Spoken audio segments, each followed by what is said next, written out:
Meu nome é Cissa, na verdade, Cecília, mas as pessoas costumam me chamar de Cissa. Tenho 46 anos de idade. Pois bem, eu cresci junto de minha família. Meu pai abandonou a gente quando eu ainda era criança. Ele era alcoólatra e nunca foi uma pessoa de boa índole. Eu cresci junto da minha mãe e da minha irmã mais nova, ali, num lugar super tranquilo. Nós não éramos ricos, mas nunca faltou nada de essencial. Quando minha irmã tinha uns 20 anos de idade, ela engravidou de um rapaz. Logo eles se casaram e nasceu a Carolzinha. 2 anos depois, nasceu a Sofia. Os dois se mudaram e fizeram a família deles enquanto eu continuei morando com a minha mãe. O fato é que desde sempre, o meu tio, irmão da minha mãe, sempre teve o desejo de viver no interior. Ter uma vida pacata no lugar bucólico, sem trânsito, sem esse vai e vem da cidade grande. Mas tudo isso sempre foi um desejo distante, porque meu tio trabalhava muito e ganhava pouco. Não tinha como fazer um negócio daqueles. Eis que, certo dia, ele se aposentou e resolveu ir viver no interior como ele sempre quis. E coincidiu que apareceu uma possibilidade dele comprar uma casa por lá, a um preço bastante acessível para ele. E ele teve a ideia de levar todos nós para morarmos com ele. Eu, minha mãe, minha irmã, o marido dela e suas filhas, minhas sobrinhas. E estava no momento em que todo mundo estava quebrado de dinheiro. Por que não? Todos nós ali pagávamos aluguel, iríamos poder viver sem esse peso. As crianças cresceriam num lugar sem perigos, teríamos uma vida mais simples, mais tranquila. Por que não? Decidimos aceitar. E assim fomos. Era uma cidadezinha distante, com pouca gente. Tinha um lago, era um lugar bonitinho até. A casa era enorme, tinha vários cômodos, tinha um jardim gigante nos fundos. A luminosidade não era muito boa e alguns cômodos precisavam de reforma. Mas com o tempo, as coisas iam se ajeitando. Logo meu cunhado arrumou um emprego por lá e tudo parecia correr de bem a melhor. Não passou muito tempo até que o pessoal começasse a fazer uns relatos estranhos. Falavam que ouvia passos durante a noite, que tinham impressões estranhas, mas na real eu nem me importei, porque eles eram tão medrosos e tão afim de inventar historinhas que nada daquilo realmente me chamava atenção. Era tudo balela deles, e assim eu seguia minha vida normalmente. A única coisa que eu achei, digamos, estranha naquela casa era a parede do meu quarto.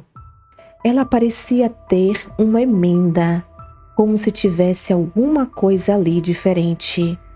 Eu ia dormir e ficava reparando naquilo. Será que teve alguma reforma ali que deixou aquela marca?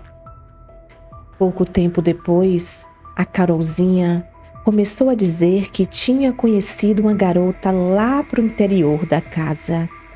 Uma garota chamada Martina. E nós ficávamos ouvindo a Carol conversando com alguém de longe, mas sempre quando chegávamos lá, ela estava sozinha. Perguntávamos: Carol, você está falando com quem? Com a Martina. Ué, cadê ela? Ela foi embora assim que vocês vieram. E aquilo foi se tornando frequente. Era Martina para lá, Martina para cá, até que minha irmã resolveu levá-la a uma psicóloga. E essa psicóloga disse que na idade dela é bastante comum que as crianças tivessem amiguinhos imaginários. Mas a coisa só foi piorando. Uma das coisas que me chamou a atenção foi que um dia a Carol apareceu lá com uns desenhos. Eu perguntei para ela se era ela que tinha feito e ela disse que não, que era a Martina que tinha desenhado. E eu achei estranho, pois aqueles desenhos estavam muito bem feitos. A Carol desenhava muito mal, tinha uma coordenação motora horrível. Mas, ok, né? Não vamos encucar. E a história foi piorando, até que minha irmã e meu cunhado deram uma dura nela e gritaram: "Filha, a Martina não existe, ela é só sua imaginação." E naquela confusão, a Carol respondeu: "Poxa, vocês ficam brigando à toa. A Martina existe sim, eu a vi e ela mora aí, para dentro da casa. Vocês que por acaso ainda não encontraram com ela." Minha irmã perguntou: "E como ela é então?" "Ela aparenta ter a minha idade. Ela é loira, com a pele bem clara, olhos azuis e deve ter aproximadamente a minha altura." E ficou por isso mesmo. Os dias iam passando e os relatos tanto do meu tio quanto dos outros iam piorando sobre os fatos que ocorriam ali. Eu, como não estava nem aí para isso, ia levando a minha vida sem dar a mínima para o que eles diziam. Até que um dia eu acordei por volta de umas 10 horas da manhã e fui para a cozinha. De repente, vi minha irmã passando por ali. Ela estava de saída e pedi para que quando ela voltasse, desse uma passada no mercado.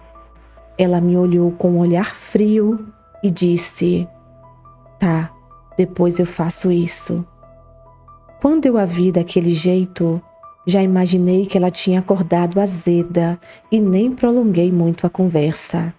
Logo ela saiu. E assim chegou meu tio e as crianças e me pediram para fazer o almoço, mas não tinha como fazer nada.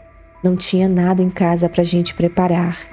E eu disse que minha irmã tinha saído e quando ela voltasse, ela ia trazer alguma coisa do mercado. E ficamos lá, todos esperando. E ela não voltava. Já eram umas 2 horas da tarde quando ela apareceu, toda alegre, e disse: "Como vocês estão?" Eu falei: "Esperando você, né? Eu pedi para ir no mercado, mas você demorou muito, não tinha nada aqui para a gente comer. Se eu soubesse que você ia demorar tanto, eu mesma tinha ido."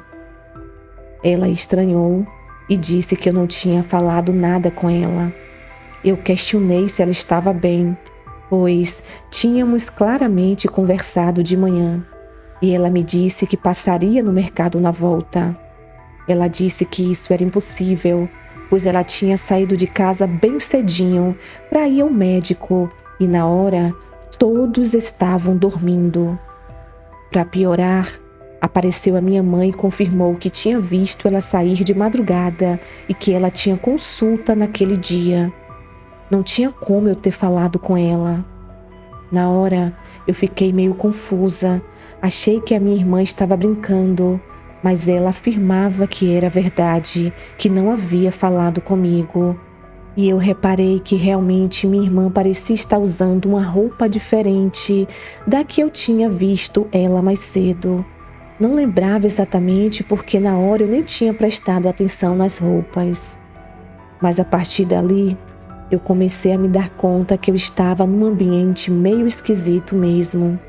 Precisou acontecer alguma coisa comigo para eu me ligar que o pessoal falava não era besteira. A partir dali, eu comecei a perceber que faziam barulhos estranhos à noite, que pareciam passos, gente mexendo na cozinha de madrugada, uns sons bem evidentes. Eu comecei a ter pesadelos quase todos os dias e, de repente, tudo naquele lugar começou a me chamar a atenção. Outra coisa estranha eram os objetos que simplesmente sumiam. Todo mundo procurava e depois eles apareciam, sem mais nem menos, em lugares bem visíveis, como na mesa ou no sofá. Depois desses últimos incidentes, eu comecei a ficar preocupada. Os barulhos durante a noite eram muito altos. Tanto que teve um dia que eu comecei a ouvir barulhos de gente andando pela casa. Foi tão alto que eu acordei assustada, corri para o quarto da minha irmã e ficamos uma olhando para a cara da outra, se perguntando: "Você está ouvindo isso?" E essas situações iam chamando cada vez nossa atenção. Outra coisa que eu estranhei foi que um dia eu fui faxinar a casa, tirei alguns móveis do lugar e comecei a perceber que tinha algumas coisas estranhas no rodapé do meu quarto. Quando olhei de perto, vi que pareciam escrituras misturadas com uns pequenos desenhos feitos de gravura, bem pequenos mesmo. Depois que eu vi aquilo, eu comecei a perceber que não era só no meu quarto. Existiam escrituras pela casa inteira, espalhadas pelas paredes e pelo rodapé. Pareciam um monte de símbolos. Hoje em dia, qualquer idioma estranho vão te falar que é japonês, chinês, mas não era japonês não. Era algo muito mais primitivo. Não sei dizer se era sânscrito, aramaico ou algo parecido, mas era algo muito antigo. Na época, não existia o Google Tradutor nem nada para tirarmos isso a limpo, mas era um idioma bem esquisito. Agora, a questão é o que aquilo estava fazendo ali. E eu falei para o pessoal e eles me ajudaram a ir explorando a casa e achando mais dessas gravuras. Aquilo foi me despertando curiosidade. Era evidente que aquela casa tinha um passado enigmático. Talvez aquelas esquisitices não estavam acontecendo ali à toa. O que de fato foi aquele lugar? Tinha uma energia muito grande ali. Estranho que ninguém que morou ali percebeu aqueles símbolos. Pelo visto, não. Ou se percebeu, nem deu importância. Até porque eles eram bem pequenos, passariam despercebidos. Como ninguém reformava a casa há sei lá quanto tempo, aquilo deve ter permanecido ali durante gerações. E eu ficava olhando aquilo e pensando: o que são essas gravuras? Uns desenhos estranhos, não pareciam ter muito sentido, eram apenas silhuetas misturadas a frases nesse antigo idioma. Depois de ficar explorando pouco a pouco aquela casa, eu fui até o meu quarto e fiquei olhando aquela parede que eu achava estranha. Juntando coisa com coisa, para mim era certeza que tinha alguma coisa diferente ali.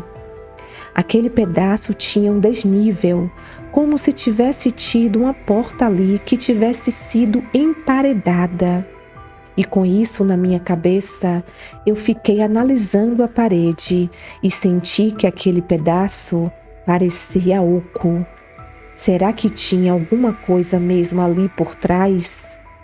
E assim, discretamente, eu peguei uma furadeira e fiz um furo naquela parede. Após isso, eu vi que a parede realmente era fina. Tinha algo mesmo ali atrás. E eu fui, de pouquinho em pouquinho, furando e furando, até ver que tinha uma passagem ali. Eu peguei um martelo e abri um buraco na parede, suficiente para dar passagem. Era escuro demais, mas existia um cômodo ali. Eu vi que era um corredor que dava a uma escadaria de madeira bem antiga. Era de noite e estava muito escuro. Não dava para ver o que tinha lá embaixo. Chamei a minha irmã e mostrei para ela. Ela ficou chocada. Pegamos 2 velas e entramos lá dentro. Era um nevoeiro de pó e sujeira quase sufocante. Dava a impressão que aquele lugar tinha ficado fechado por uns 300 anos e ninguém que morou ali percebeu aquilo. Assim, descemos a escadaria de madeira, que por sinal estava toda podre, era até perigoso se machucar ali.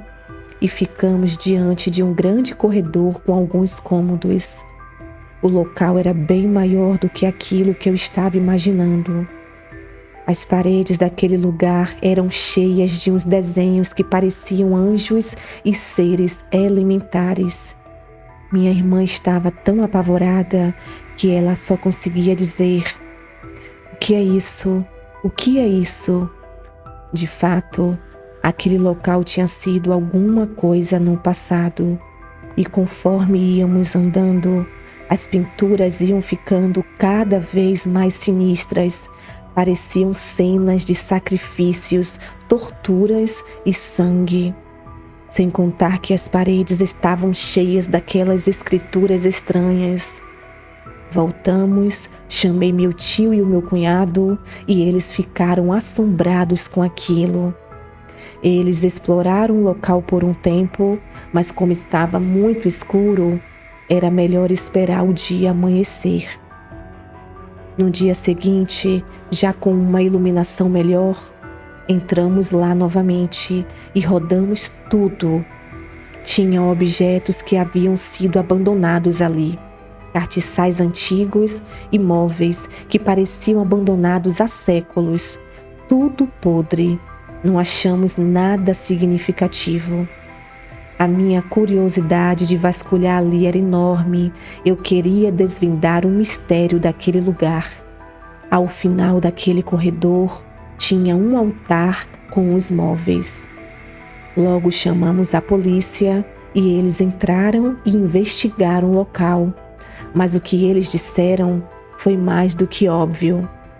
Essas casas antigas às vezes tiveram cômodos emparedados, locais que o proprietário vendeu sem demarcar direito.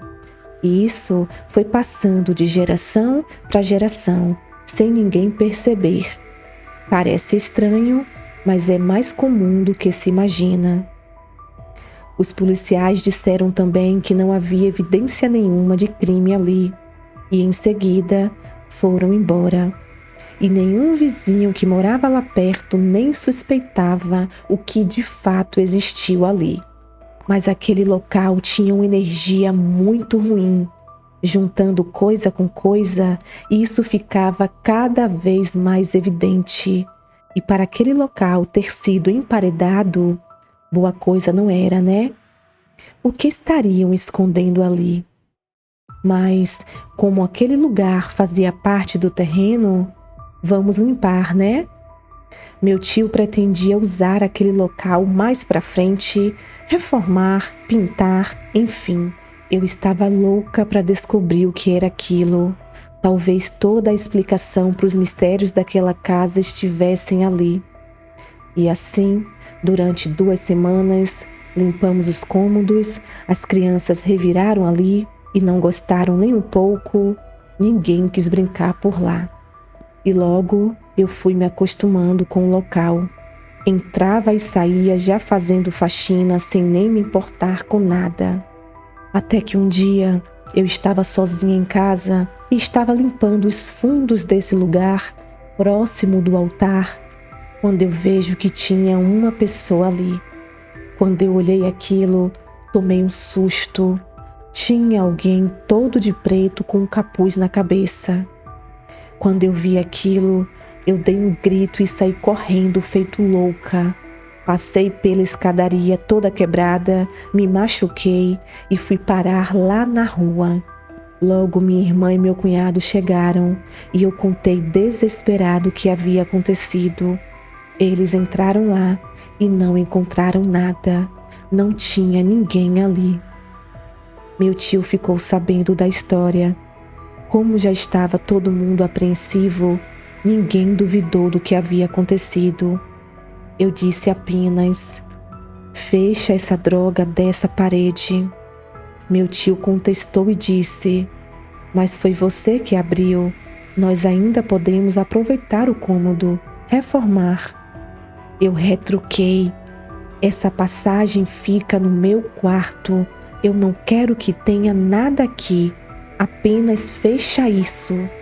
Aí, meu cunhado me olhou com um olhar de deboche e disse: Mas a senhorita não estava tão determinada em saber o passado e os mistérios dessa casa? Nós temos de aproveitar para explorar esse local. Eu gritei na hora. Eu não quero explorar nada. Apenas feche essa droga dessa parede, por favor. E era verdade. Se a gente olhasse cômodo por cômodo daquele local secreto, talvez até achasse algum sinal ou alguma indicação do que era aquele lugar. Mas eu estava tão assustada que eu nem quis me envolver mais com aquilo. Fechar a droga daquela parede e esquecer tudo de vez era o melhor. E assim eles fizeram. Ali eu tive a certeza que aquilo não era uma brincadeira. Vamos explorar os mistérios do passado dessa casa? Não mais. Ali, eu comecei a me dar conta de que eu estava numa situação perigosa e comecei a pensar em me mudar daquela casa. A partir daí, qualquer barulho me deixava com o cabelo em pé e eu já estava seriamente pensando em sair dali. Só que, de repente, para piorar a situação, a Sofia, a irmã da Carolzinha, teve um surto psicótico e todo mundo teve que se mobilizar para ajudá-la. Foi muito estranho. Uma criança totalmente saudável de repente entrar no tipo daqueles de crise. Ela foi parar no hospital psiquiátrico infantil, não falando mais nada com nada, coisa com coisa. Parecia que ela ficava delirando. Às vezes, ela apresentava comportamentos agressivos e ficava andando para lá e para cá, completamente confusa. Não lembrava nem quem ela era. Era estranho, porque nós falamos para os médicos que aquilo não tinha nenhum antecedente, não tínhamos históricos de surtos na família, mas nada foi esclarecido. E ela ficou à base de remédios fortes por tempo indeterminado. Às vezes, ela recuperava a consciência e se lembrava das coisas, mas de uma forma bastante confusa. Aquilo foi ficando pesado para Carolzinha. Imagina ver a irmã caçula passar por uma situação daquelas. Não teve como a gente esconder aquilo dela, e sendo assim, foi melhor falar a verdade. Chegamos nela e dissemos: sua irmã está desenvolvendo problemas mentais. Estamos tratando e não temos previsão de melhora. Ela pode sarar em algumas semanas, como pode ficar assim por tempo indeterminado. A Carol ficou meio assustada. Ela pensou que poderia haver uma possibilidade dela desenvolver alguma coisa do tipo. Além de que, todos estavam preocupados com ela também. Até porque, logo quando mudamos, teve toda aquela história de uma amiga imaginária e tal. Mas a Carol, contudo, parecia muito lúcida. E ela logo compreendeu a situação. E ela mesma ajudava a irmã. Servia ela, levava ela no banheiro ou ajudava a dormir. Foram os meses horríveis, mas com o tempo, a Sofia foi apresentando os sinais de melhoras. Essa situação tensa tirou o foco da nossa cabeça de todo aquele clima sombrio daquela casa. E assim, numa noite qualquer, já era de madrugada, eu não conseguia pegar no sono. Foi quando eu fui ao banheiro lavar o rosto e nisso passou alguém no corredor. A porta estava semi-aberta e eu vi uma criança passando ali e pensei: a Carolzinha está acordada ainda? Vou lá falar com ela. E eu saí atrás dela e disse: ei, garota, você não dorme? Quando ela se virou na minha direção, não era a Carol. Era uma garota toda de branco, loira, de pele clara e os olhos bem azuis. Na hora, eu me lembrei da descrição que a Carol tinha feito da Martina, a tal amiga misteriosa dela, e dei um grito que deve ter acordado toda a vizinhança. Eu saí correndo dali.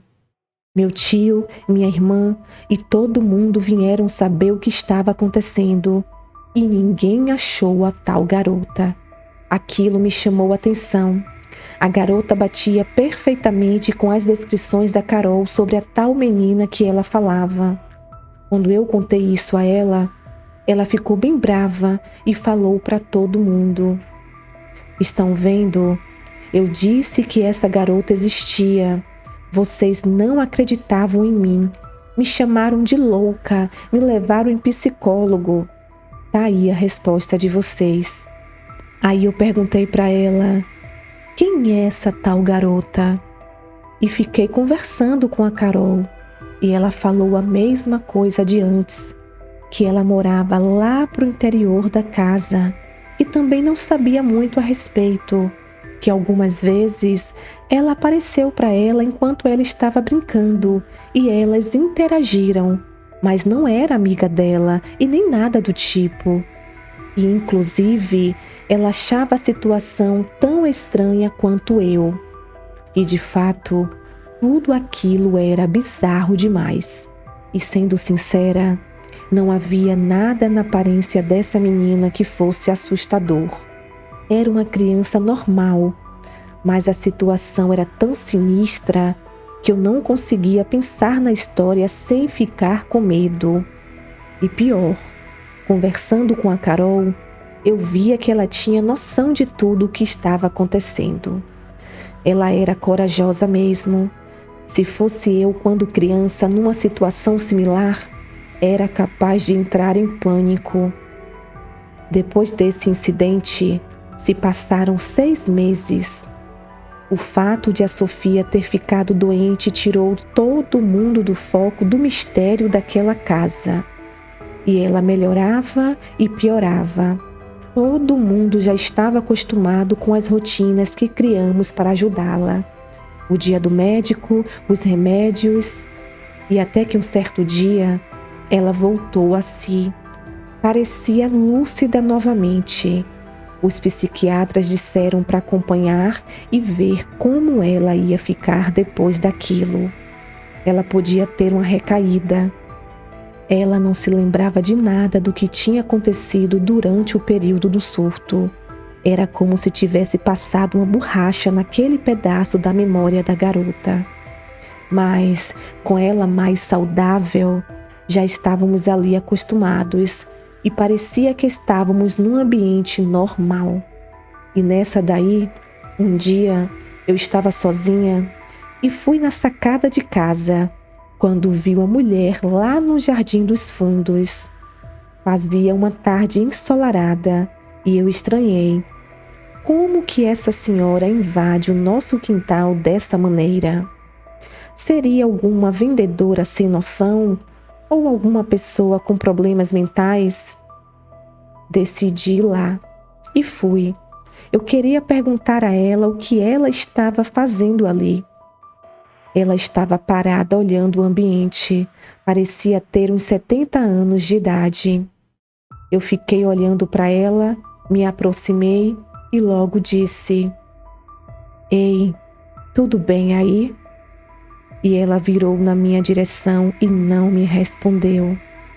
Ficou apenas me olhando com um olhar estranho, quase rindo. E eu perguntei de novo: "Ei, você entrou na minha casa. Você precisa de alguma coisa? O que a senhora deseja?" E ela não me respondia, só ficava me olhando estática.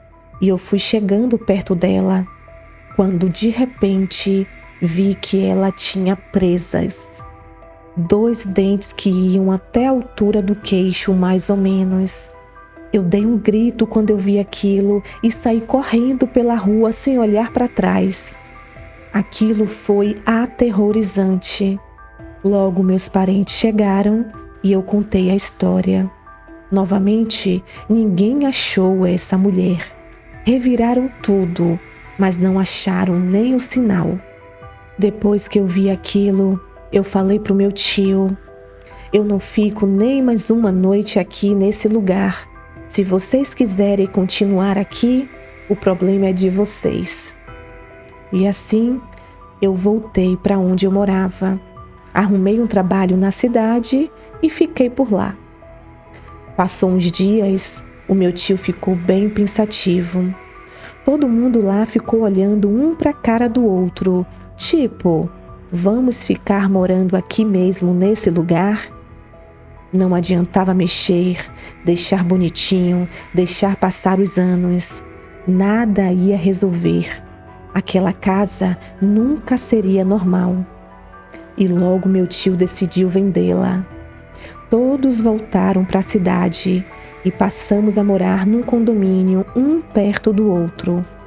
A partir dali, eu voltei a morar sozinha com a minha mãe. Minha irmã, o marido dela e as crianças ficaram morando a algumas quadras perto da gente. E o meu tio foi passar um tempo com outros parentes dele. Eu entrei num estado de pânico que eu precisei até fazer terapia para melhorar, porque parecia que toda vez que eu ficava sozinha, eu ia ver alguma coisa estranha. Eu não conseguia dormir de medo, tremia e suava a noite inteira. E eu não via nada. Isso é muito engraçado porque, por conta de tudo o que aconteceu, eu estava mais apavorada do que quando eu morava lá. E não acontecia nada. Não importava se eu estava com medo ou não. Enfim, eu nunca mais vi nada de estranho. Para vocês verem que tem gente que fica encucando com filme de terror. Isso aí não tem nada a ver. A impressão que essa história me deixou é que tem alguns lugares que realmente parecem ter uma tendência maior a acontecer esse tipo de coisa. Fenômenos, talvez, se é que podemos chamar assim. Daqueles que até quem não acredita em nada fica meio assustado. Mas depois, tudo melhorou. A Sofia ficou perfeitamente bem, nunca mais teve nada e cresceu completamente saudável. Não lembrava direito nem que morou naquele lugar horroroso. Foi até bom. Agora a Carolzinha, essa lembrava bem de tudo, mesmo anos depois. Ela já era adolescente e eu perguntava para ela se ela lembrava da amiga loira dela que morava lá. E ela respondia: amiga, aquilo lá era uma coisa que morava lá dentro. Aparecia de vez em quando. Não sei nem te explicar o que era. Não sei nem como a gente morou tanto tempo naquele lugar e não surtou de medo. E era verdade. Aquela casa nunca seria normal. E foi por isso que meu tio conseguiu negociar uma casa tão grande por um preço daqueles. Era óbvio, a casa não vendia. Ninguém queria ficar ali. E isso foi só apenas o meu relato para vocês, porque cada um de nós contava sua lista de experiências particulares e bizarras que dava para escrever um livro. A minha irmã, por exemplo, diz ter visto luzes naquele lugar. Já meu cunhado sentia como se tivessem o espreitando o tempo inteiro, entre vários outros relatos. Todo mundo ali vivenciou alguma coisa, mas não vou negar que eu tinha uma curiosidade enorme naquela casa. Todas as evidências, o cômodo secreto, aquelas gravuras. Aquele lugar foi alguma coisa no passado que guardou uma energia pesada e que talvez explicasse o porquê daqueles fenômenos estranhos ficarem acontecendo. Talvez, mas até aí foi algo que se perdeu com o tempo. Nós nunca saberemos o que foi aquele lugar. E eu quero nunca mais passar nem perto de um lugar desses novamente. Alguém aí teria coragem de morar lá ou num lugar parecido? Termino meu relato por aqui. Olá, meus amores, boa noite, como vocês estão? Espero que bem.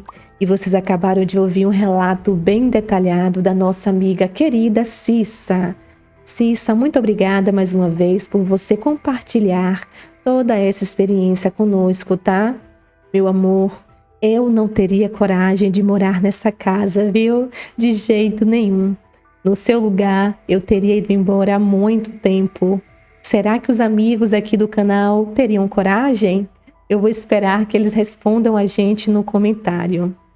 Meus amores, vocês que fazem parte da nossa primeira família, do Conto Sua História aqui, vocês vão perceber que essa história eu já havia contado lá. Mas depois que eu criei esse novo canal, eu desativei a história da Cissa lá e resolvi regravar e contar aqui no canal que é dedicado a histórias como essas. Como eu sei que muita gente vai chegar, muita gente que não faz parte da nossa primeira família, eu acho interessante deixar essa história aqui para compartilhar com outras e outras pessoas. Eu espero que vocês tenham gostado. Mais uma vez, obrigada a todos que ficaram até aqui. Fiquem bem e até o próximo vídeo.